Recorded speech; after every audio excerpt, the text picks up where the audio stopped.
Alright, this is my fourth and maybe final video about the footage I recorded at Bungie because, yeah, I was fortunate enough to be invited out to play an early version of The Edge of Fate along with a bunch of other creators. So far, we've done a video about exotics, we've done a video about Tier 5 gear and Armor 3.0, we've done a video about new weapon archetypes and new weapon perks, but what we haven't done a video about is just how I kind of feel about Edge of Fate overall. So why don't we do that? I feel like I'm really bad at organizing my thoughts, but I'm going to do my best, and at the end of the video I'm going to give my thoughts on the expansion as a whole so far. Okay, thought number one. The Edge of Fate story missions are more puzzle focused than I expected. Let me explain what I mean by that. We started off the capture event by playing not all, but a few campaign missions featuring quirky new character Lodi, aka the love child of Glad and Saltagrepo. Almost right away, I unlocked the Matter Spark ability, aka the ability to condense your guardian down into a little electric ball. While in this form, you can squeeze through tight spaces and get to new areas that you weren't able to access before. You can also use your Matter Spark ball to shoot lightning at little structures, which look like alien air conditioners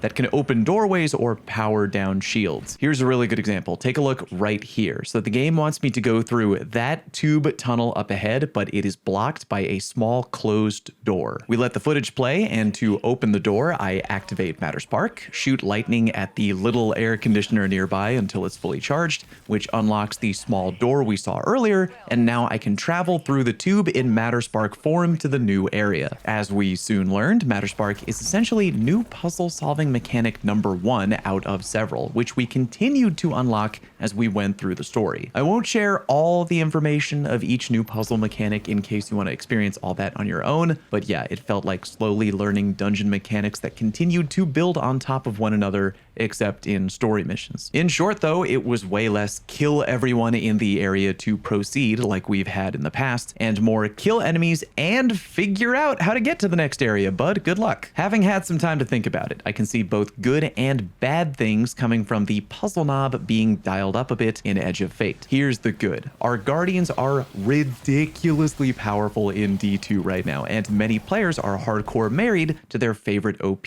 builds, which they've probably been using for quite a while. When new content drops, we can all take our best stuff, if we wish, and plow through waves of enemies without even breaking a sweat. To some players, that can be very fun. To other players, it can be repetitive and boring. With Edge of Fate, the gameplay flow, for story missions anyway, felt like this. Kill enemies, solve puzzle, go to new area, repeat. Players who have gotten kinda tired of smashing through missions with nothing but hardcore violence and overpowered ability spam will now have to take a minute to sit back and actually think about what to do and where to go next. Parts of the story honestly felt like 70% Destiny and 30% Portal. Most of the time, I enjoyed solving the puzzles. I thought they were interesting and fun. Other times though, to be honest, I found myself fairly frustrated because straight up, I genuinely had no goddamn idea what the Christ to do or where to go next. And that brings me to possibly the bad of adding more puzzles to Destiny story missions, and that is players who aren't used to this kind of thing and play D2 just because fun shooty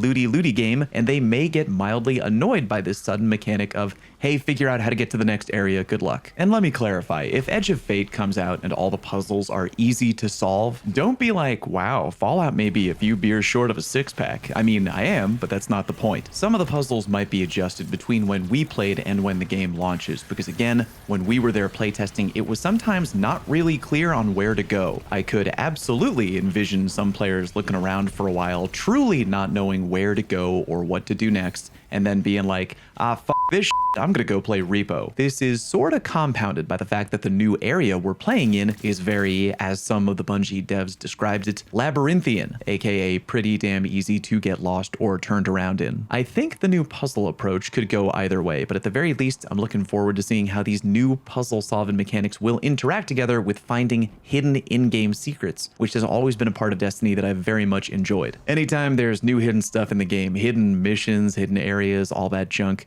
I think adding the weird puzzle stuff could make finding new secrets way more interesting, and I'm really hoping that is the case for Edge of Fate. Naturally, when at Bungie, I tried to explore the new areas hardcore when recording, and I did notice that if I wandered a bit too far off the beaten path a dev would politely tap me on the shoulder and playfully say something like, "Hey, where do you think you're going? Get out of here. The mission's that way, buddy." Which is to be expected. I wasn't allowed to explore everywhere. Can't blame a guy for trying. Thing number 2, power reset and the new grind. If you didn't know, we are getting a hard power reset in Edge of Fate, which I briefly mentioned in my in-depth video going over tier 5 gear. We're going to start at, I believe, 10 power and then grind up to what they're calling the persistent power cap of 200. After that, you will be able to grind above 200 power. I think the first half of any new season will be capped at a max of 450 power, and then the second half of the season the cap will get raised to, I think, 600 power. Don't quote me on that, the numbers are all subject to change, I'm sure, but yeah. Then at the end of a season, your seasonal bonus power, i.e. what lets you get beyond 200 gear power, will be reset back to 200. The way in which you grind to get higher power and higher tiered gear is very interesting. Again, as mentioned in my other video, you can do a wide variety of activities, many of which can be customized by fiddling with in-game modifiers. That is to say, you add a challenging modifier for enemy behavior, and in addition to that,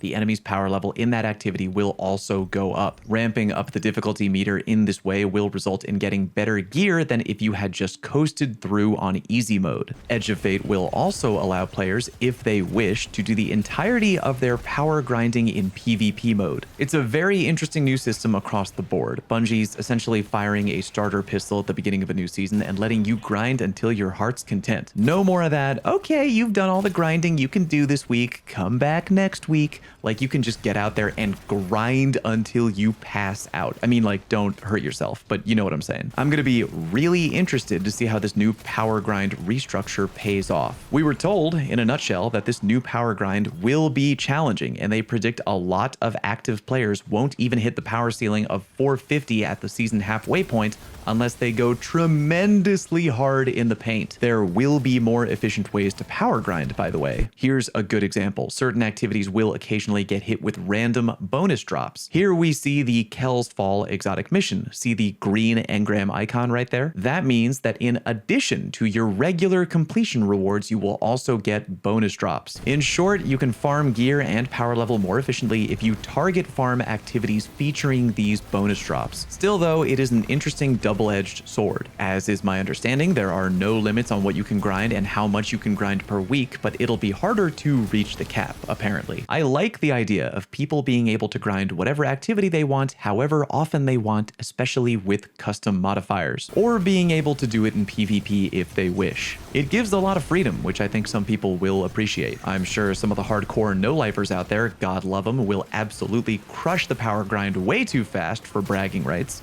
and then find themselves with much less to do, as is tradition, but that is their God-given right, and I ain't gonna tell them what not to do. Right now, I'm feeling open and cautiously optimistic about this change. We'll see how the new grind goes. Thing number 3, I like weapon tiers. Granted, I only got to experience them for a little bit, so there definitely could be some drawbacks and kinks in the new system I have yet to see or understand, but for right now, I think this new system of being able to grind for tier 3, tier 4, tier 5 weapons with all the crazy enhancements and the glow is really solid, and I can't wait to do it. Real quick, one thing I'll say. While we were at Bungie, it was mentioned in conversation that the unique blue glow given to tier 5 weapons is, currently anyway, always going to be the case moving forward. AKA, in theory, when we get to Renegades in December of 2025, there seems to be no new plan to change the color. The tier 5 glow will again be blue. I told the folks there, respectfully, that I think this is a mistake. Destiny players love to peacock their gear and show it off. It would be way cooler, IMO, if the tier 5 weapon glow changed to a new color with every new season. Like in Renegades, if they glowed red or orange or something, it would really tap into the whole I was there when aspect of Destiny that I really enjoy. Just food for thought, let me know if you agree. Thing number 4, Edge of Fate versus the final shape. As you may know, last year before the release of the final shape, I was invited out to Bungie in a very similar event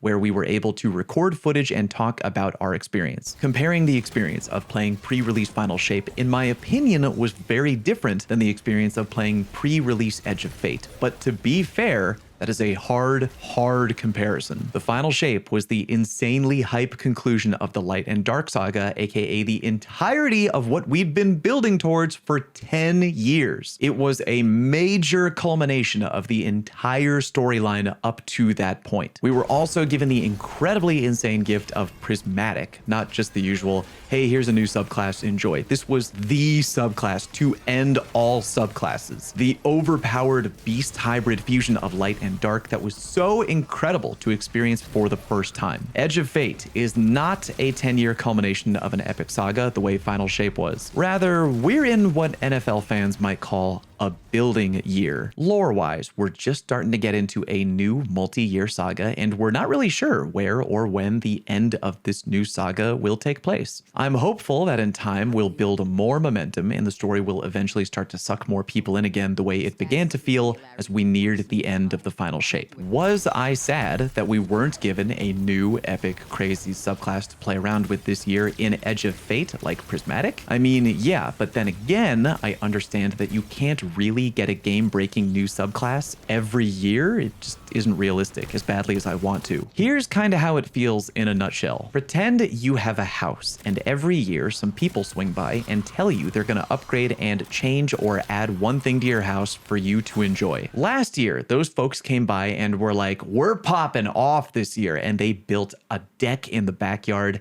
and they put in a bar and a jacuzzi, and goddamn, that was flashy and insane, and all your friends in the neighborhood came over and you got plastered for like a week. This year, the folks swung by again and they told you, hey man, this year we're gonna reinforce the foundation of your house, do some rewiring, and make sure we prevent water from leaking into the basement. And you go, oh, well, I mean, yeah, cool. Those upgrades aren't as flashy, but I get it. They're meant to make sure that your home can hopefully be better structured and in a better condition for years to come. But deep down, you do sort of think to yourself, yeah, that's definitely solid, but I was kind of hoping for a trampoline and a fire pit. That being said, I did have a really good time playing Edge of Fate, even though I was only given access to a small portion of what is to come. I'm really hoping that the changes to power, the changes to the grind, the changes to weapon tiers and armor sets and all that stuff is well received and, more importantly, well balanced and fun, along with all the other stuff we're getting this year, because if it is, great. And even though a part of me is fatigued with Destiny, and I mean, hey, who wouldn't be after 10 years, I still want it to be a game that I enjoy playing, even if I take breaks and time off here and there to try out whatever fun new insanity comes out that month. I want to play and I want to grind and I want to have fun with Destiny always. I don't want it to be the only game I play, but I want it to be a game I continue to have fun with into the future. Here's hoping that Edge of Fate and the changes that come along with it are the first steps in better improving the overall core experiences for future content expansions and future new players to step into the world of Destiny. That's it for right now. Thank you very much for watching. I'll see you next time.